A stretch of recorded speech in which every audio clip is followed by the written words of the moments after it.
Oke, Assalamualaikum warahmatullahi wabarakatuh. Pada kesempatan kali ini kita akan membahas materi perkuliahan kita, yaitu yang berjudul bentuk-bentuk negara.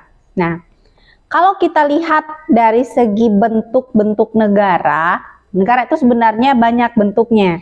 Indonesia bentuknya seperti apa, Malaysia seperti apa, Amerika seperti apa, itu ada bentuk-bentuknya.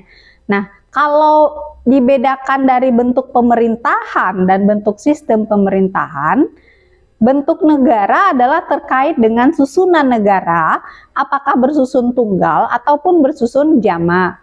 Bentuk pemerintahan terkait dengan tata cara pengisian kepala negara dan tata cara pembentukan kehendak negara.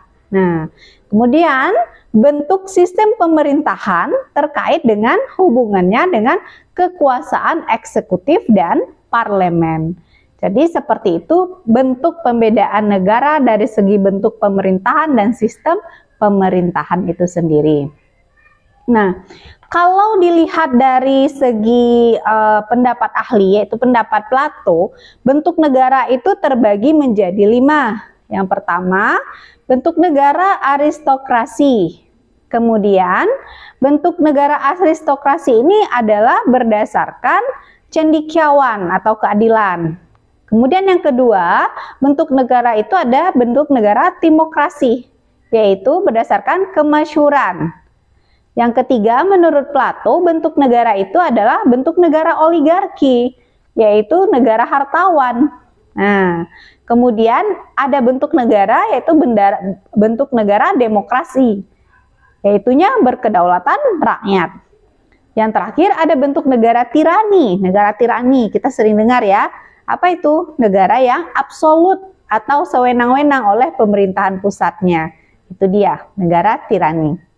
Ini bentuk negara berdasarkan pendapat si Plato.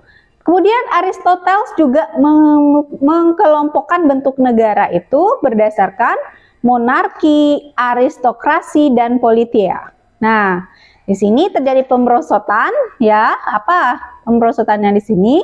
Yaitu sistemnya itu menggunakan diktator atau tirani. Kemudian oligarki atau plutokrasi. Nah, demokrasinya juga ada, namun di sini nanti terjadi perbedaan dan juga persamaan di dalam 3 sistem bentuk negara ini. Nah, ini hampir mirip monarki, aristokrasi, dan politia. Nah, di sini ada diktatornya, ada oligarkinya, demokrasinya juga ada, tapi sedikit, ya. Kemudian kalau dilihat dari segi susunannya, negara itu terbagi menjadi 3. Bentuk negara itu terbagi menjadi 3. Yang pertama yaitu negara kesatuan. Yang kedua negara federal. Yang ketiga negara konfederasi. Nah, apa itu negara kesatuan? Apa itu negara federal? Apa itu negara konfederasi? Nah, kalau kita masuk ke sistem yang mana? Negara Kesatuan Republik Indonesia. Apa itu negara kesatuan? Nah, negara kesatuan itu adalah negara yang tidak tersusun dari beberapa negara, melainkan hanya terdiri atas satu negara saja, sehingga tidak ada negara di dalam negara. Itu negara kesatuan, satu. Kesatuan berarti satu. Nah, dengan demikian dalam negara kesatuan hanya ada satu pemerintahannya, yaitu pemerintahan pusat yang mempunyai kekuasaan serta wewenang tertinggi dalam bidang pemerintahan negara. Sedangkan pemerintahan daerah itu hanya pembantu pemerintah pusat. Nah, yang menetapkan kebijakan tetap pemerintahan pusat dan melaksanakan pemerintahan adalah pemerintahan di pusat, ya, kemudian dijalankan oleh pemerintahan-pemerintah yang berada di daerah. Itu dia negara kesatuan seperti yang kita jalankan pada saat sekarang ini. Nah, kemudian Soli Lubis mengatakan prinsip pada negara kesatuan yaitu bahwa yang memegang tampuk kekuasaan tertinggi atas segenap urusan negara itu adalah pemerintahan pusat, tanpa adanya satu delegasi atau pelimpahan kekuasaan pada pemerintahan daerah atau local government. Tetap pemerintahan pusat yang memutuskan segala sesuatunya. Pemerintahan daerah berhak juga, namun harus ada koordinasi dengan pemerintahan pusat. Dalam negara kesatuan terdapat azas bahwa segenap urusan-urusan negara tidak dibagi antara pemerintahan pusat atau central government dan pemerintahan lokal atau local government. Sehingga urusan-urusan negara dalam negara kesatuan tetap merupakan suatu kebulatan atau inherit, dan pemegang tertingginya itu adalah pemerintahan pusat. Itu kata si Soli Lubis, ya. Nah, kemudian menurut si Armstrong bahwa esensi negara kesatuan adalah negara yang kedaulatannya tidak terbagi-bagi, ya. Atau dengan kata lain, kekuasaan pusatnya tak terbatas, unrestricted. Karena konstitusi negara kesatuan itu tidak mengakui adanya badan pembentuk undang-undang selain badan pembentuk undang-undang pusat. Jadi pemerintahan daerah hanya mengakui pemerintahan pusat untuk pembentuk undang-undang. Jadi undang-undang daerah itu harus merujuk kepada pemerintahan pusat yang menggongkan palunya, seperti itu. Pada saat sekarang ini, suatu negara kesatuan dapat dibagikan menjadi dua bentuk, ya, yaitu negara dalam negara kesatuan dengan sistem sentralisasi. Kemudian yang kedua adalah negara kesatuan dengan sistem desentralisasi. Nah, sentralisasi artinya sistem negara yang terpusat, ya. Oke, kalau desentralisasi berarti dari yang daerah. Oke.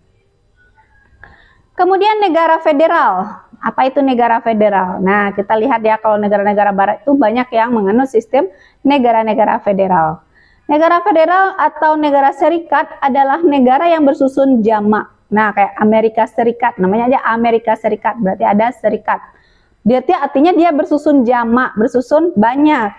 Maksudnya negara ini terdiri dari beberapa negara yang semula telah berdiri sendiri sebagai negara yang merdeka dan berdaulat, mempunyai undang-undang dasar sendiri, serta pemerintahan sendiri. Nah, negara-negara bagian itu kemudian menyerahkan sejumlah tugas dan kewenangannya untuk diselenggarakan oleh suatu pemerintahan federal. Sedangkan urusan-urusan lain tetap menjadi kewenangan dari negara-negara bagian. Jadi itu bedanya negara federal dengan negara kesatuan. Nah, negara konfederasi, apa pula itu negara konfederasi? Tapi kalau negara konfederasi itu sangat jarang ya, yang banyak itu serikat. Oke, negara konfederasi ini adalah negara yang kedaulatannya berada di masing-masing negara yang masuk dalam konfederasi tersebut, ya. Oke, menurut Cranberg, untuk melihat apakah suatu negara konfederasi atau tidak dapat dilihat dari apakah warga negaranya terikat langsung atau tidak dengan undang-undang yang dibentuk oleh negara konfederasi. Apabila tidak, maka negara tersebut adalah negara konfederasi. Jadi seperti itu ya. Dipahami nih, untuk melihat apakah suatu negara konfederasi atau tidak dapat dilihat dari apakah warga negaranya terikat langsung atau tidak dengan undang-undang yang dibentuk oleh negara tersebut. Terikat nggak dia dengan undang-undangnya? Apabila tidak terikat, maka negara tersebut adalah negara konfederasi, ya. Oke, jadi itu dia bentuk-bentuk negara. Nah, sekarang tugas kalian adalah coba kalian temukan negara-negara di dunia yang termasuk ke dalam negara demokrasi, negara konfederasi, dan negara-negara serikat, ya. Oke, mungkin untuk materi hari ini kita cukupkan sampai di sini. Assalamualaikum warahmatullahi wabarakatuh.